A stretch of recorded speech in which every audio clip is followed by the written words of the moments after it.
You didn't find it. It's behind the curtain. Yes, now, Brody. Sorry, I'm getting a text from one of my constituents. Perfect. Oh, yeah, you found it. Just all the way down, and hopefully it doesn't hit us. Yeah, put it down. Yep. Yep, right here. There it is. Magic. And hopefully it doesn't hit the mics. No, it'll just go. Stop it. Stop it. Oh, yeah, you got it. You're good. Okay. Hey, guys. Good morning. Okay, so we went on our mission trip, and it was a blast. What? Oh, yeah, the cursor's right in the middle. And then, Brody, you can come down and, hang out with us. Thanks. Okay, so our camp is a little bit unique. I'm sure you guys have heard us in bits and pieces talk about it, but it is a 4-day camp where we actually do, trainings and classes during camp. It's kind of wild. It's in Cascade, Idaho. These kids, it's fun, but it's also a lot of work. We're doing classes, at a camp. We've got, workshops and testimony training and all the things. And then we have 6 days where we go on outreach. And this year we chose to go to Tacoma, Washington. So usually we go a little bit further. This year we chose to stay home-ish. It made our drive a lot shorter. And we got to, see a community not totally unlike ours, where we got to then minister to people. It was a really cool chance to be close, but see the need in a different way. And so we're just gonna highlight what happened at camp, and then we'll move on to what happened at outreach. There's kind of two separate parts. And so one of the things that happened while we were at camp is we got to have our speaker be Marty. And so for you guys, Marty probably doesn't mean much, but Marty is really good friends with our missionary in India. He actually did his DTS in Cascade, Idaho. And so he has become a good friend of David and I's. So the first year we did this 3 years ago, he was the director of camp. And so he got to be our speaker this year. And the man has so much experience and wisdom in the world of evangelism. I mean, the stories that he tells are unlike anything.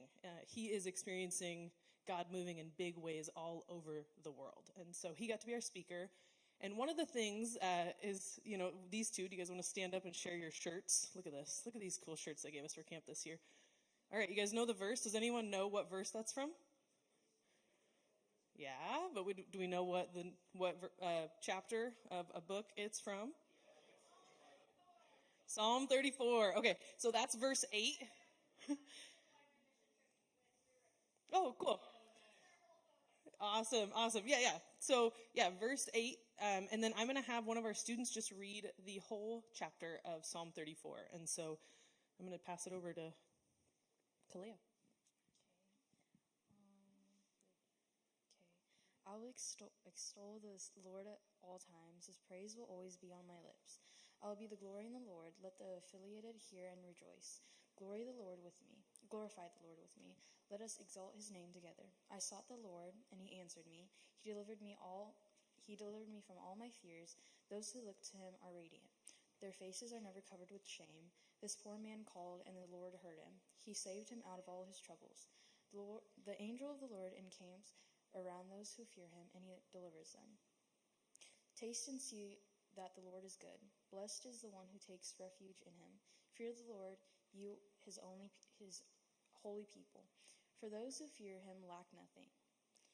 The lions may grow weak and hungry, but those who seek the Lord lack no good thing. Come, my children, listen to me. I will teach you the fear of the Lord. Whoever of you loves life and desires to see many good days, keep your tongue from evil and your lips from telling lies. Turn from evil and do good. Seek peace and pursue it. The eyes of the Lord are on the righteous, and his ears are attentive to their cry. But the face of the Lord is against those who do evil, to blot out their name from earth. The righteous cry out, and the Lord hears them. He delivers them from all their troubles. The Lord is close to the brokenhearted, and saves those who are crushed in spirit. The righteous person may have many troubles, but the Lord delivers him from them all. He protects all his bones, not one of them will be broken. Evil will slay the wicked, the foes and the righteous will be condemned. The Lord will rescue his servants, no one takes refuge in him will be condemned. Thanks, Kalia. So we actually took 13 students to camp, plus Finn Alexi. Whoop, whoop, Finn. Yeah. Yeah, he got to be with the big kids he lasted until Monday?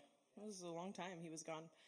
And then we had 3 more students on outreach come and join us, and then 2 of our adult volunteers. So Jamie Robinson and Ryan Motes came and joined us at camp as well. Oh, yeah. Yes. Dude, you were slinging sandwiches and everything. Yes, I'm so sorry. Yes.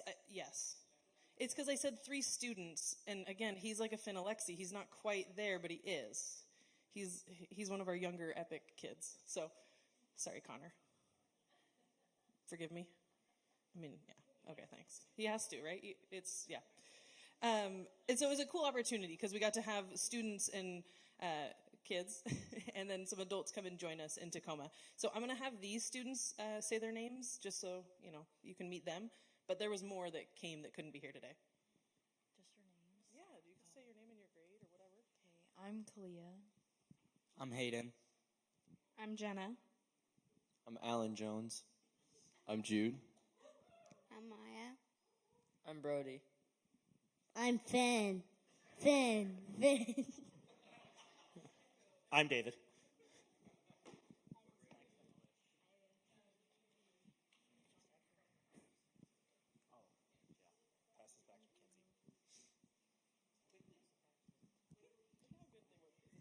It's like a team building exercise. We also did team building exercises at camp, and they didn't go great.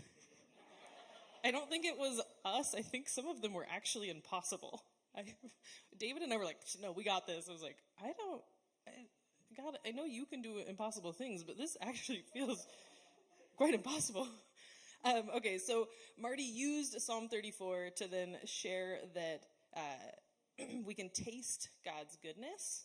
We can see the truth. We can feel his presence. We can smell the justice, and we can hear the call. And it was kind of this idea that do we really believe that God is actually good? Do we trust that his goodness is real? And then he really challenged us to seek how his good news is actually good news for all people. So that was it was really challenging, I felt like, for our group.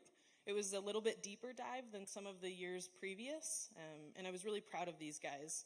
One thing that's unique at camp that we do every year is that we have an hour carved out every morning at camp to spend time with God, and we call that PB&J, Prayer Bible Journal. And so I'm going to have Maya share just something cool that she got on her PB&J time at camp.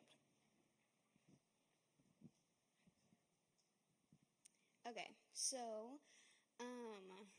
I dance a lot, and I was trying out this new thing. It's like a form of ballet, but it's like the hardest it gets. And I was working at it for a long time, and it's not easy. But like I had signed up for private lessons and all the things. So I had been working at this for a while, and during PB&J time in the morning, I felt like I was listening to worship music, and I could see myself dancing, but not in a ballet form at all whatsoever, in a lot of different forms, like in the more contemporary style, which is like a style of dance that like tells a story. And I felt like God was telling me, hey, this isn't for you. This isn't what you should be doing. I feel like there's a different way that you should be worshiping me, and ballet is not the form to be doing that.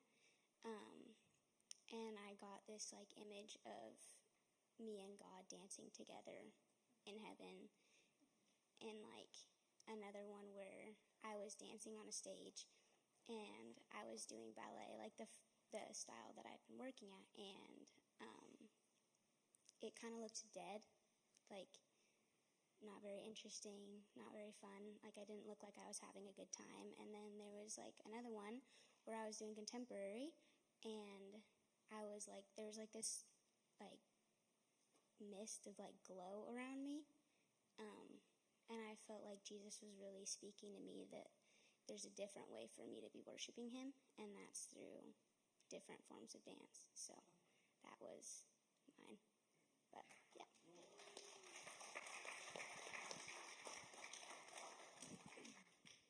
Yeah, I think sometimes you sit there for an hour and you're like, all right, God, come and say something. And that's just one story of God meeting our students when they just carved out an hour every day to be focused in on him.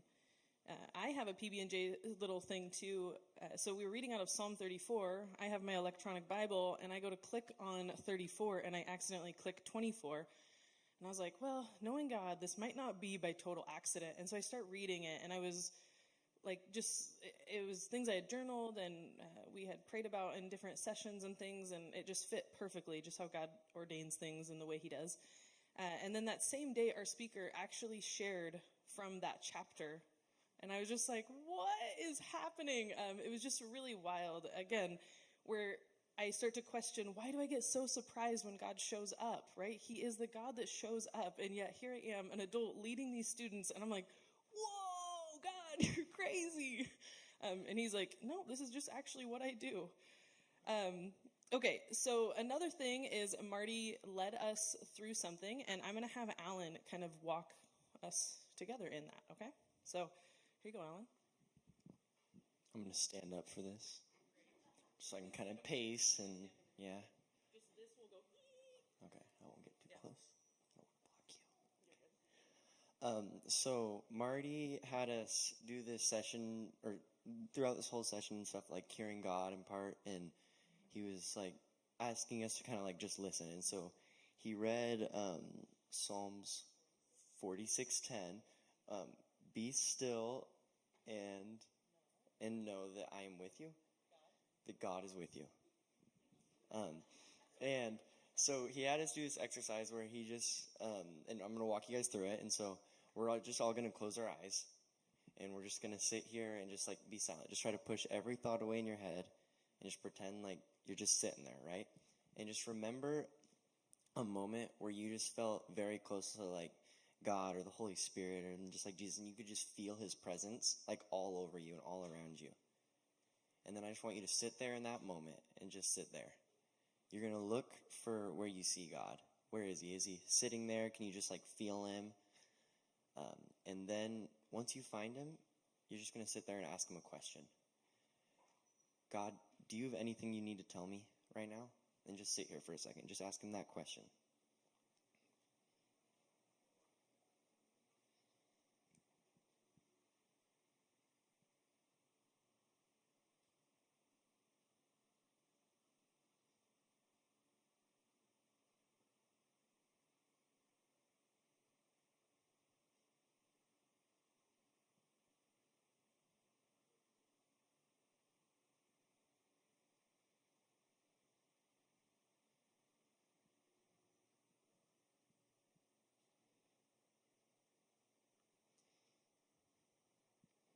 So he had us do this, and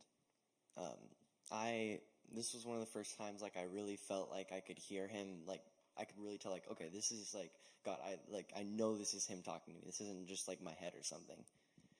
And so I kind of just want to share my testimony and like how this goes with it. So I have always grown up in a Christian household. I've been here as long as I can remember and stuff, and it's always been like good, right? Like, oh yeah, Jesus is my friend and stuff. And but it's never like really been my faith. Like it was just like my family's faith, my friend's faith. Like I'm just going to church, right? And like I knew him, but I didn't have a relationship with God. And so the first year that we went to YWAM, it would have been like 2 years ago. We went, and it was like a really cool experience, right? Like I felt Jesus' presence, and it was really cool. But I was like, okay, let's like start having a relationship with him. But I was like, let's do that tomorrow. Let's do that tomorrow. And that kept going on for like a year. And then we went to camp again last year. So that was the second year we went. And it was more like you just like pushed this off all year. And we're like, let's do this tomorrow, until it just, all of a sudden we're back here again, right where you were last year. And it was like, well, you messed up. But so then we go to camp again. It's just like another awesome experience. And this time I'm putting more effort once I get back home into actually like having a relationship with him. But I still wasn't putting as much as I could. And so I'm putting more effort into it. I'm like going to FCA and stuff. And I was leading talks. And there were times where I felt like I didn't even have the right to say what I was saying. Because like I don't even like have the best relationship with him, and then he'd be like, oh no, and stuff, or then like he would say like, no, you're like fine and stuff, you're working for it. But I still just wasn't giving him everything. And then it was just a tough like year. Like school was just different this year. Just like it felt like there was always a problem I was facing, that even if I got past one problem, I just hit another. And I just kept feeling like I was so alone in all of this, and like I couldn't tell anybody because I didn't want anybody to think of me differently. And so I just kept putting on like this happy face, like I'm doing good, how are you, and stuff, and just like trying to talk about the others and not talk about myself so that I don't have to talk about what's really going on. And I just kept going to school all happy and stuff.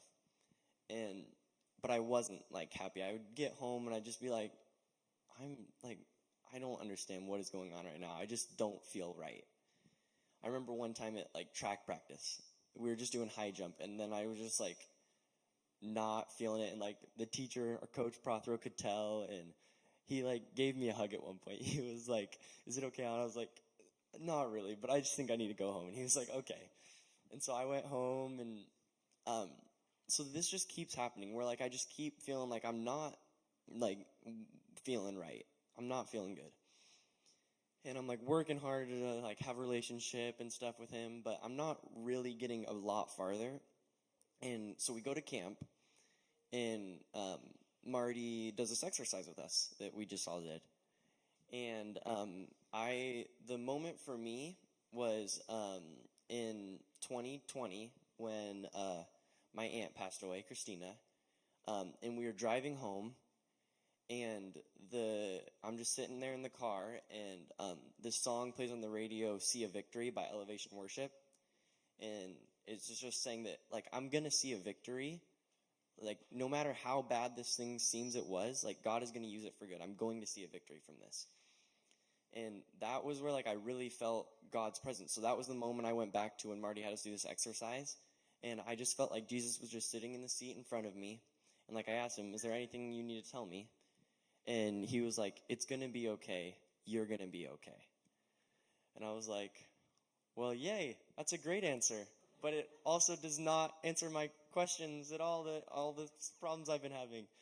But at the same time, it was like, well, I don't need to worry about that. Like I realized I don't need to worry about this. He said it's going to be okay, and that like I'm going to be okay. I don't need to just sit there and worry. I can just pray about it. And so then throughout just the rest of camp, like it just felt so much more like it felt so different than it had before. And like I can tell now that like I have more of a relationship with him, and I'm like not going up against all these things alone. And it still doesn't always feel great, but like it's better with him because I don't have to face it alone. Great job, Alan. Thanks. Isn't he just great? Alan, you're the best. Okay, so at camp, like I said, we did classes. We also had like a prayer night, and they reenacted the crucifixion of Jesus, and we got to throw our, sins into the fire. That Jesus just covered all of it.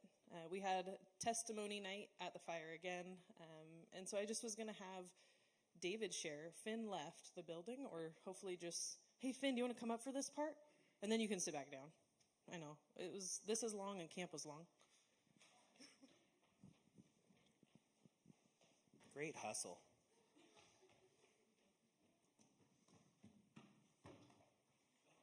All right, so before camp, Finn was sharing with Nicole and I that he was kind of having doubts about God and if God was real and the whole thing, which was a little bit a bummer. But then at camp, we watched the Passion play, and we had done some other stuff, and Finn just had a really cool opportunity. What happened, Finn? What'd you do?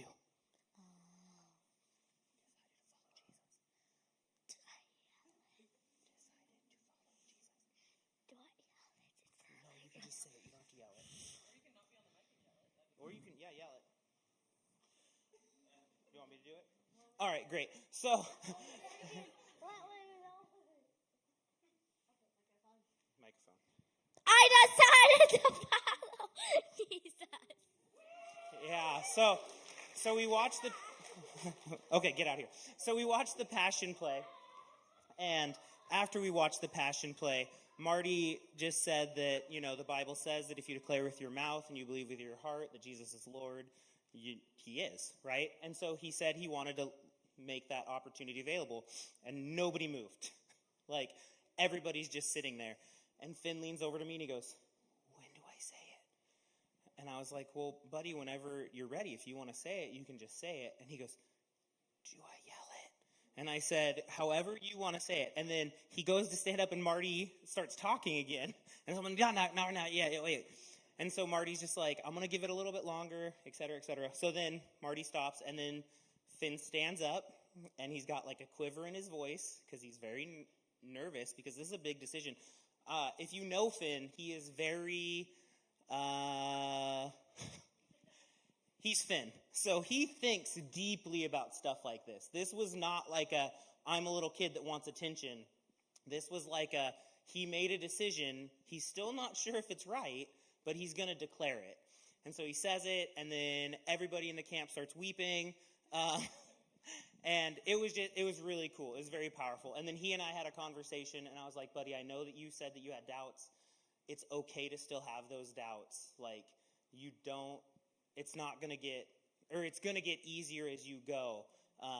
And just know that that's okay. And he goes, I do have a doubt. And he's crying. And so it was just a really powerful thing where he definitely did it. And it was cool to see him throughout the trip after that, because there was a change. I mean, he's only 8, but there was a visible change in his demeanor. So it was just a very cool opportunity. And then a bunch of other people did it after Finn. But the one that I cared the most about was him.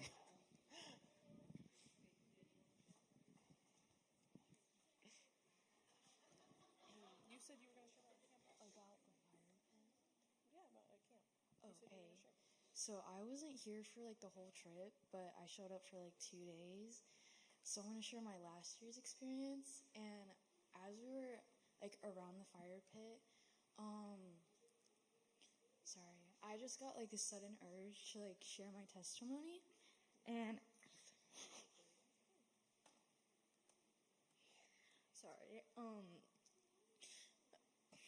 it was I don't know, cause That's what this is for.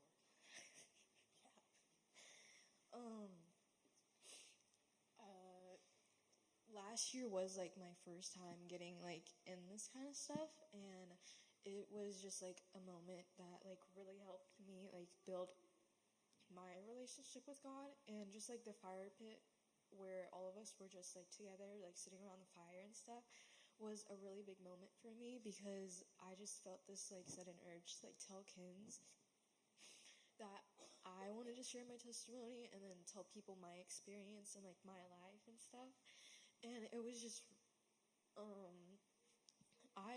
it was a really big moment for me and a big step in my life, because I just, at the moment, I didn't really know how to like talk to other people about getting the help that I needed at the moment, and I was really closed off.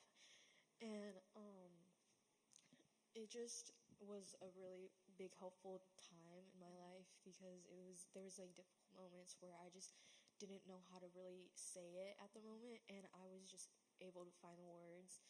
And it just, that's like my big moment. That was at the White Wing camp last year, because I only showed up for 2 days this year. That's all right.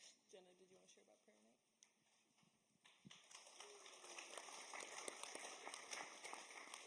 So I'm going to kind of share about this one moment towards the end of camp. And I'm going to kind of set the scene for you. So it's a big room, and it's all empty on the floor. And it's dark. There's candles everywhere. Windowsills, on chairs, just everywhere, lighting up little bits in the room. And in the center, there's this big wooden cross, just there, with candles all around it. And in that room is everybody at camp, just sitting there, praying and being silent.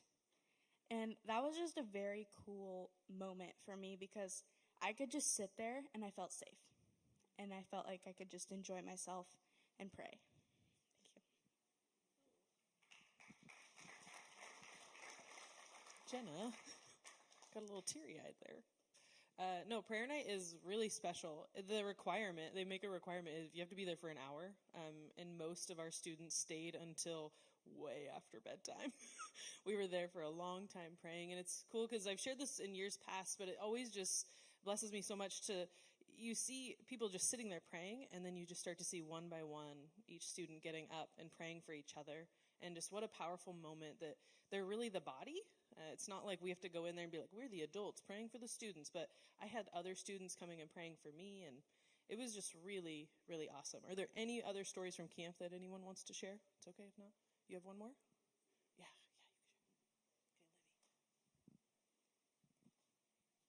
Okay, so my sister Olivia, she's the one that sings with my dad a lot on stage, but she was on the trip, but she wasn't able to be here today.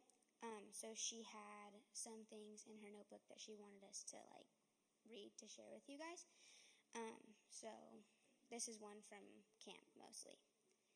The entire mission trip was so good. As always, I really felt a noticeable change in myself as a person and as a follower of Jesus, and I got to learn new ways to spread his love to people.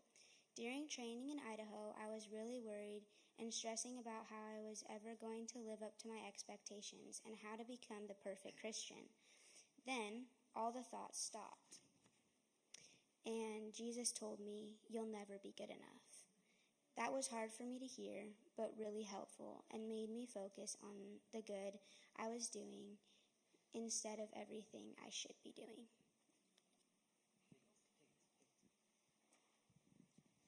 Yeah. So once we finished at camp, we went to Tacoma, and we stayed at a house. The owner of the house, his name is Gary. If you were looking at the pictures earlier, he had that sweet blue "I go, I walk, and I pray" shirt on. And he does. Every night, he puts on a sweet reflective vest and a headlamp, and he takes a trash picker-upper, and he goes and walks his neighborhood and picks up trash and prays. He was a really weird guy. He was super cool, but just very unique. He felt that his house was a gift from God. He felt that he was the steward of that gift, and he used that gift to host mission trips. So he had a 4-bedroom house, and in that 4-bedroom house, he slept with the leaders and himself 24? So 26 at one point. There were 26 of us in this house. He has massive bunk beds. He has this pile of mattresses that he pulls out and lays on the floor when he has mission trips. It was really cool. And at first we're like, it's going to be weird, staying at Gary's house. And all the kids were a little bit like, we're just staying at some guy's house. And we're like, yeah. The YWAMers had done it before. Our group had not done it before, but other YWAM groups had done it before. And it turned out to be super cool. He was a great guy. He ministered to people in his neighborhood. He had these little papers with fill in the blanks where kids who wanted snacks, he'd put them out on the deck, and you'd fill out a little fill in the blank. He'd give you a Bible and a fill in the blank, and that was your ticket. So you did that, and then you gave it to him, and he'd let you have a snack. He would see kids playing basketball, and he'd make Gatorade, and then he would talk to them. And it was just really cool to see how he was just every single day building these relationships with the community, and then through that sharing Christ. So it was just awesome. He was super weird, you guys. For real. It was cool though. Yeah, so that was our home base while we were in Tacoma. One night, I feel like I should share this. One night, he decided to start I feel like it was just kind of impromptu. And he just started sharing his testimony. And we probably, at first it was 2 kids, and then it was 8 kids, and then it was 14 kids, and they're just standing around, and he's just sitting on a bench, and they're just standing and listening. And they probably listened to him for an hour and a half, just sharing who he is and where he came from and why he does what he does.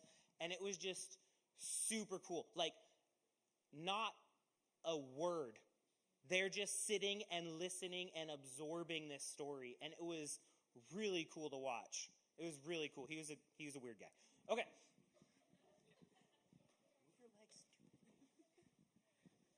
Yeah, I think what made this trip a little bit different, I hate to say that this was my favorite year, but it was.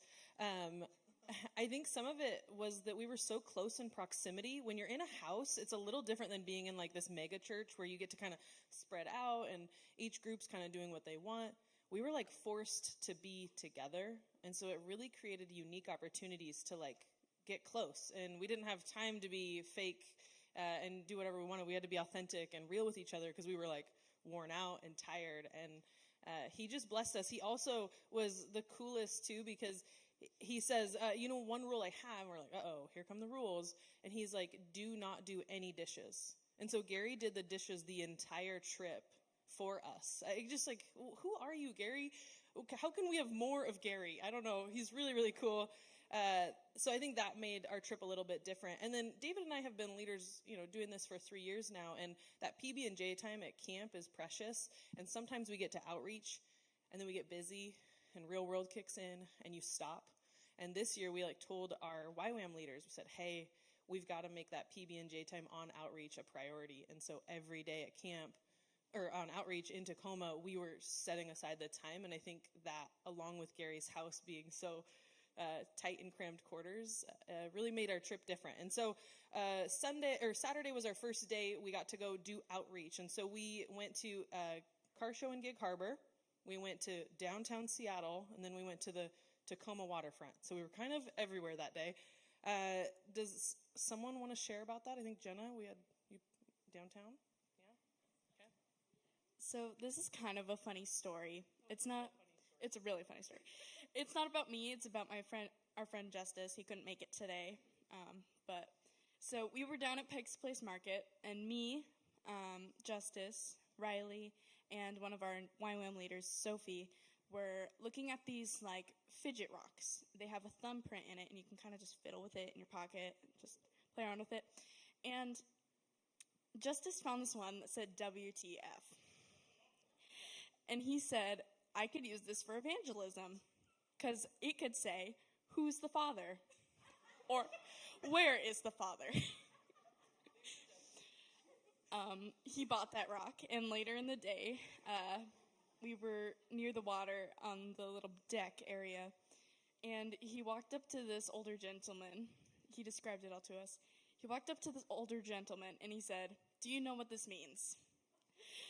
And the guy was kind of like, do I tell him the truth? Do I tell him what it really means? And then Justice says, it means, who's the Father, right? And the guy kind of just goes, okay, dude, and walks away. And we were all just kind of laughing after that, like, oh, Justice. So don't preach with a rock. Yeah, that's such a Justice move. He's so bold and just willing to do anything and everything to go tell people about Jesus. So we loved that one. Okay. What? Yeah, what? Oh, yeah. Here you go. Down to David. On the flip side, do preach with rocks. So Finn loves rocks. And there was a rock seller who made jewelry out of rocks. And these are really cool rocks. They're these rocks in Oregon where they find them and they cut them, and it looks like nature scenes, like birds in the sky and trees, and they're super freaking cool. Finn talked with this lady for probably, 15 minutes, 20 minutes, and we kept being like, buddy, it's time to go. And he'd be like, okay, now this rock here. And and it was just really cool because he built a relationship. In that 15, 20 minutes, he built a really cool relationship. And she's like, if you like rocks, downstairs, there's a place that sells them. So we are like, great. So that's how I get him to finally leave. I'm like, well, let's go find it, Finn. So we go. We find it. We buy a couple rocks that he thought were cool. And then he wants to show her. So then we have to go back. And we go back, and then he talks to her for another 10 minutes. And then he asks, can we pray for you? Without prompting, Finn asks this lady, can we pray for you? Because that's what we're doing. We're supposed to be going out and praying for people. So he understood the assignment, and before he could pray for her, he had to get to know her and her rocks. So can we pray for you? And she goes, yeah. And he goes, great. Dad? And like, just passes her right off. Like, we did it. And it was cool because then she shared some stuff that she needed prayer for and some personal stuff. And she was pretty open. And I think it's because she had built a relationship with Finn. She's like, I can trust this kid. Bro loves rocks. He cares about me. And I'm going to now talk about like some family issues that are a little bit more big than I think if we would have just rolled up and be like, can we pray for you? So, you can preach with rocks.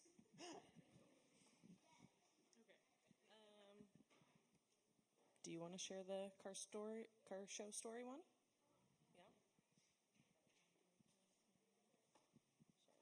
Okay, so we went to a car show, and it was the first day we were there, right? Yeah.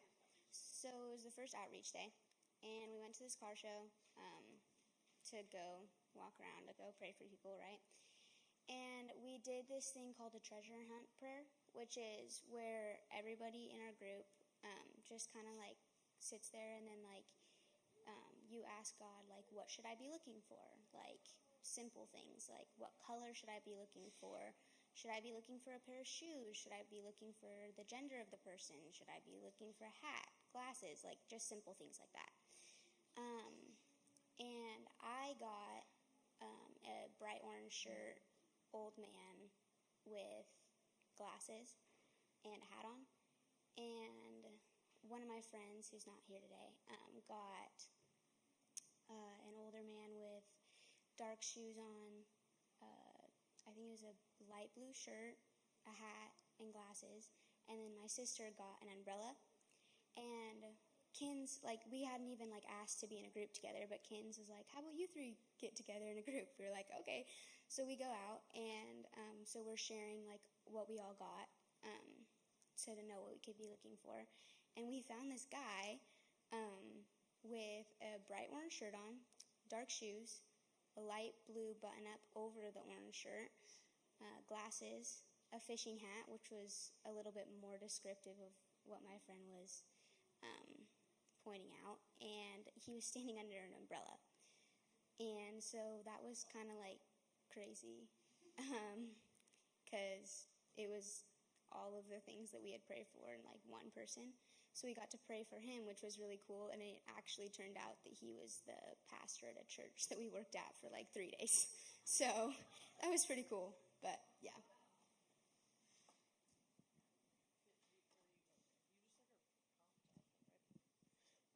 Okay, you're just ready. Okay. Yeah, and the thing is I know it might feel like we're being long-winded, but these are like just like a fraction of the stories that happened. And so if you see these like students after church, or the ones that weren't here in the pictures, you can probably see that there's more than these students. If you see them, catch them and ask them, because there's more stories than just these. So after that day, we then attended church at Freedom River Outreach. And the students were asked to share testimonies. Did we have 7 from our group share? 8? Oh my goodness. It was 7. It was 7 students shared that morning in front of a church that we had not been at yet, which was pretty wild. And then we went to another church in the evening. A pastor had kind of taught our kids that, like, we believe that our God is a God of healing, which I think is a little bit hard sometimes. We doubt that God is a healer, and so we talked through that. And then we went on outreach to a park in Tacoma. And so I'm going to have Alan, what I'm calling this story is the hip hip hooray. I was with Olivia Higgins, so I'm going to share what she wrote down about it, because this was what we did together, and then this guy named Frank. One night during outreach, we went out to the lake to evangelize. I was teamed up with Alan and a really nice guy named Frank. We got to talk to a ton of people and hand out Bibles and pray for them. Then near the end of the night, we met a 75-year-old woman named Karen. That's a nice little note at the bottom that she just wrote for me. It said, make Alan tell the story. So we had prayed for her some, and we're kind of like, she was we were like kind of about to leave, but we just keep like kind of having a conversation. And she mentions how she'd had like 2 hip replacements, and one she'd had for like 23 years, and it just kept catching or something, she said, and so she needed to get a new one soon. And Frank was like, well, let's pray for your hip. And she was like, oh, okay. And so we like pray for her hip and stuff, that it'll be healed. And she was like, oh, okay, thanks and stuff. And like it was like she didn't think anything of it, right? Like we prayed for her hip, but like what's gonna happen? Hips don't just get healed. And then Frank was like, well, now try and walk. And so the whole time she kind of like had to lean against the car, and like when she got out of the car, she's kind of like walking against the car because apparently her hip was like really hurting her and stuff. And then like she kind of walks, and like she keeps her hand on the car when she takes her first step, and then she like you kind of see in her face like she's surprised and stuff. So she starts getting up and just like going like this and just like walking around and like all this, like moving her hips and like stuff a bunch. And like Jesus just healed her hips, and like she was so thankful for it. She thought it was so crazy, and it was so cool to like get to see that happen in real life, and like see that, yeah, our God does do these things. Like we don't just hear about it. Maybe you guys just hear about it, but it was really cool. Oh, just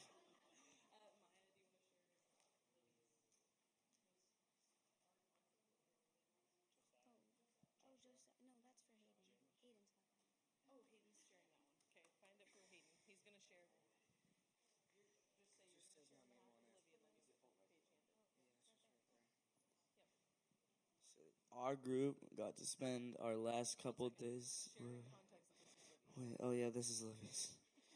I was not here. I was probably off doing something else. But it says our group got to spend the last couple days of outreach, handing out lunches and prayer to the homeless, and we really got to connect with them and lead them to Jesus in practical ways. A group of a few leaders and students I was in went to pray for a man named Joshua. I don't know. He was having a really hard time grieving the loss of his family and just seemed very sad. I got to ask him if he wanted to accept Jesus into his heart, and he said yes. I led him in a prayer, and one of our YWAM leaders brought him a Bible, and he immediately started to read it. It was an amazing trip, and all of us grew so much. Thanks, Hayden. Yeah, I got a text from Aaliyah that's not here. She's like, Kins, do you have your phone? I said, yes, I do. So I'm going to read from something she just texted me, because it's a good reminder. Before we left for outreach, we actually had like goals and things, expectations, kind of what we think this trip is going to look like. And Aaliyah had said that on outreach, she would love to see someone get saved. Bingo. Check one. That she wanted to share her testimony once. She did that twice. And then she wanted to hear God's voice, and she said, I got them all. And so just like God just providing in ways that are really, really cool. So that story is from when we then the next day went to this church. Fro is what we dubbed them. They had us do a class in the morning, and then we made sandwiches and then got to hand out those sandwiches and pray for people. So I'm going to have David talk a little bit about what we learned that morning. Yeah, so we're starting to run a little low on time, so I'm going to give you the abridged version. It was a lot of stuff about outreach, which was really cool, and it was just some practical stuff. They talked about breaking chains of persecution and stuff that's holding you back. But one of the cool things was they gave us some tips on like how to interact with these people. And I think the coolest one, or the one that sticks out to me, was if you ask somebody, can I pray for you? Statistically, they will say yes about half the time, about a 50% chance. If you ask somebody, can I bless you? It is a 95% chance they will say yes. And so he's like, if you just ask this one question differently, when you are out, you have a 45% better chance of a yes. And then we did that, and it's correct. Like, we've gone for years, and hey, can I pray for you? Yeah, half the time, if not more, they say no. right? And then we start just saying, hey, can I bless you? And it's yes after yes after yes after yes. And so it was just practical stuff that they had found over the years because they do this all the time, like every week. When I say all the time, I mean literally every single week, at least once a week, they are going out to do this, which is really cool. Yeah, and I think one thing that you could dub as maybe a reason why this ministry is so good at what they do is because they have a man who actually was on the streets 7 years prior, and his name's Dan, and he led our outreach groups. And so he had a relationship with these people that looks a lot different. They trusted him. And so there would be times where there'd be this person just trying to get their meal, and he'd be like, oh, no, you're just going to get a blessing for me, man. Here you go. And he'd walk this person into a prayer group, and then we got to pray for these people. And so it was just really cool. A couple stories real quick. We stopped at 3 different locations that day to pass out sandwiches and blessings. And one of them was like a lot like the Hope Village that we have in town here, but in Tacoma. And because the students' age, they were not allowed to go inside, so we were just asking if people would come out and grab sandwiches and blessings. And there was a man there named Dean, and he was just wore sadness on him. Like, you just saw him, and he just looked sad. And so I had asked him if I could give him a blessing. There was a big group of us.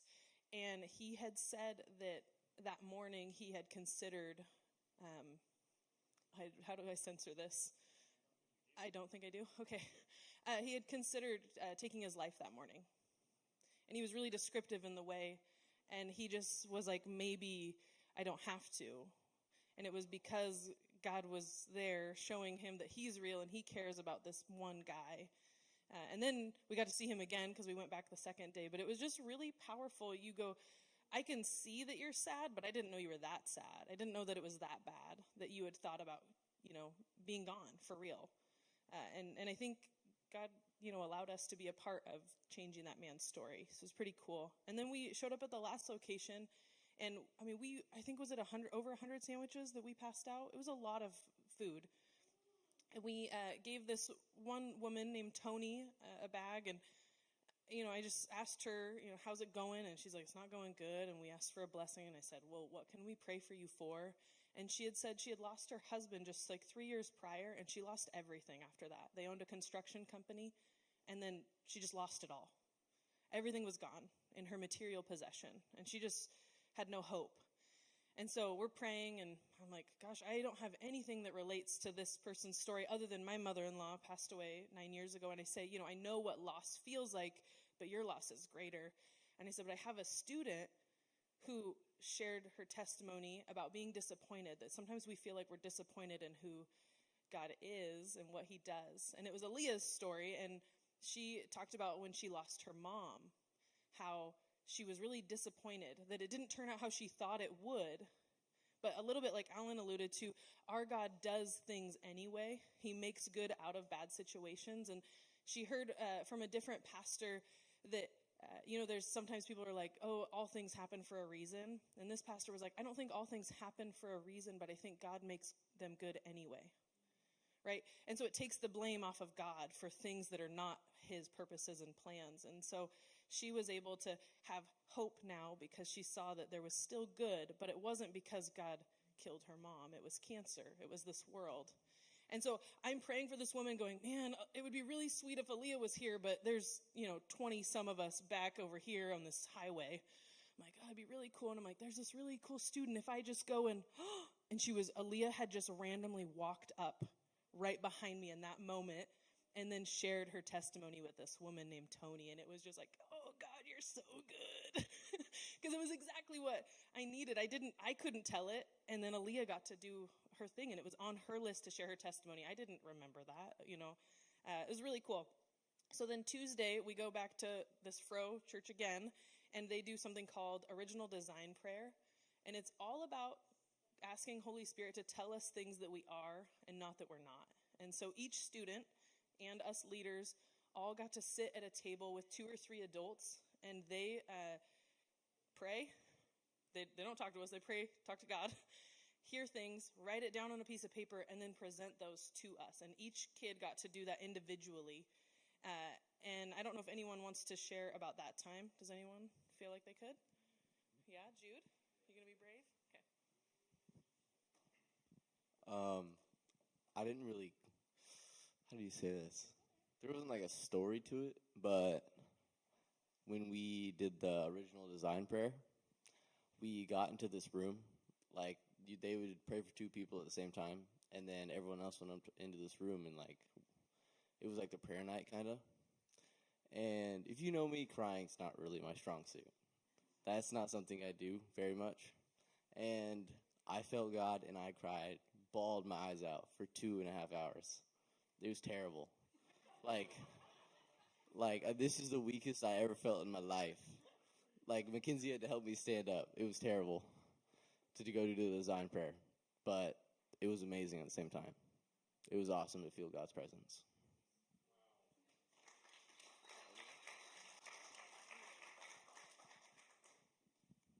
Yeah, so each student has 2, if not more, yellow pieces of paper, and I would encourage you guys to ask them what's on those pieces of paper, because it's truths about them. And Jude's was, sorry, I'm going to share just one little tiny thing. Yeah, there was prayer happening upstairs, and then kids would go individually down, but for 4 hours, those kids were praying upstairs and worshiping. 4 hours. Four. The church that we were at was like, that's our prayer room. No one has stayed in that room for 4 hours. And wild. On Jude's paper, though, one of the things was that he is a breaker of generational chains. And so there's like big things, big declarations of someone like Jude who can take things that maybe have always been this way and be different because of the God that we care about. Pretty epic. And that's just his. Every single one of these students got a piece of paper. David and I got a piece of paper. Pretty amazing stuff.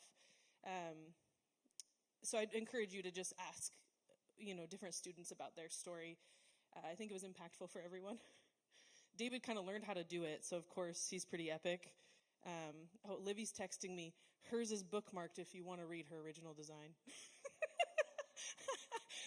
We won't do that, Livy, but thank you for watching, and maybe we love you. But she has her original design prayer too.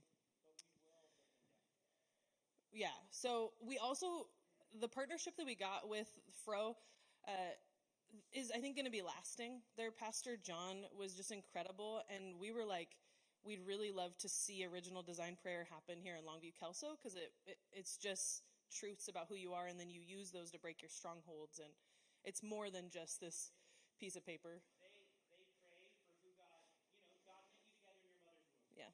And when he did that, he had a plan. Yeah. And so they pray to reveal that plan. Who Yeah. did God make you to be? And then, they didn't do this with the kids because they were pouring out a lot and they just wanted them to be poured into. But then they pray for your biggest stumbling block. What is preventing you from getting to that? Yeah. And then they have like worksheets on like what causes that particular stumbling block, like parental divorce, and I don't remember all the things, Yeah. but It was all stuff we all go through. oh yeah, for real. And then they have like prayers on how you can pray against that. It is super, super powerful. It is a really powerful tool. Yeah. So God's doing some awesome work in Tacoma, and I don't think our friendship is done there. So really, really excited about that. Like I said, this was our best year yet, and I think it was some of those things that were a little bit different, but also just this group was ready. They just were ready to hear from God and be expectant that he is a God that we can trust and believe in to do big things. And yes, it was camp, but it also can be Cowlitz County, right? It doesn't have to just be Tacoma or Idaho. It can be places here. And I loved Alan's little bit of a jab at you guys that maybe you guys don't see healing, but it's a challenge. These are teenagers who called it out, right? How more could we partner with them and do that too? He's on the move. God is on the move. And in a week and a half, we saw real, true breakthrough. There was freedom found, and our entire group experienced God. Our entire group. There wasn't one kid that didn't. It was every single person. It's an honor to be one of the adults that gets to lead this trip. I'm reading a book praying like monks and living like fools. And the author said this: to be entrusted with the still unfolding stories of so many is the greatest, most sacred of all pastoral privileges. And I couldn't agree more with that sentiment, that I get to get a front row seat at these kids' lives. And it's really, really epic to see what God has been doing in your lives, and the boldness. There was so many things on this trip where I'm like, I'm the adult and I've never been brave enough to do that. I'm the adult and I've never seen that. And just keep doing it. Keep pressing in. Keep sharing. Keep expecting that God is going to use you guys. And church, that's for you too. It's not just for our young people. It's for our whole body. We're a family and we're in on this together. And so I would ask you guys to maybe stay down here for worship. And if people want to come up and get prayer from these guys, please do, because they're awesome at it. Okay, so we're going to invite worship team back up, and we'll roll this up and shut it off. Brody, do you want to run up real quick for that? Thank you, guys.